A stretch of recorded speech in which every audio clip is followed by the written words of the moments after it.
బాపట్ల జిల్లాలో ఇది మంచి ప్రభుత్వం కార్యక్రమంలో వేమూరు ఎమ్మెల్యే నక్క ఆనందబాబు పాల్గొన్నారు. ఈ సందర్భంగా ఆయన మాట్లాడుతూ కూటమి ప్రభుత్వం అధికారంలోకి వచ్చిన 100 రోజుల్లోనే ప్రజల మన్ననలు పొందిందని చెప్పారు.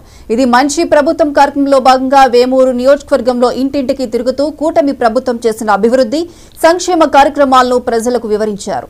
రానున్న రోజుల్లో ఎన్నికల మేనిఫెస్టోలో ఇచ్చిన అన్ని హామీల అమలుకు కృషి చేస్తానని తెలిపారు.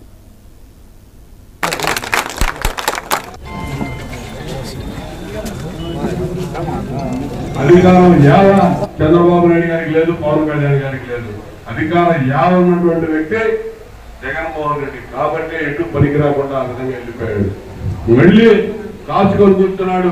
ఏ విధంగా విష ప్రచారం చేయాలి, ఏ విధంగా దుర్మార్గపు ఆలోచన చేయాలని, వీటన్నింటినీ తిప్పికొట్టే బాధ్యత కూడా మీరు తీసుకోవాలని చెప్పి మీకు ఈ సందర్భంగా గుర్తు చేస్తా ఉన్నాను. ఎందుకంటే అన్నింటిలో వ్యవస్థలన్నీ ప్రశ్న పెట్టించాడు. 4 రోజుల నుంచి మీరు మీడియాలో చూస్తా ఉంటే అర్థమవుతా ఉంది. వెంకటేశ్వర స్వామికి ఇచ్చేటటువంటి నైవేద్యం లడ్డు ప్రసాదాల్లో కూడా కలిపేటటువంటి నెయ్యిలో కూడా మీకోసం నిరంతరంగా శ్రమిస్తాం. ఇప్పటికి వారం రోజుల్లో 1000 అడుగులు ముందుకేసాం.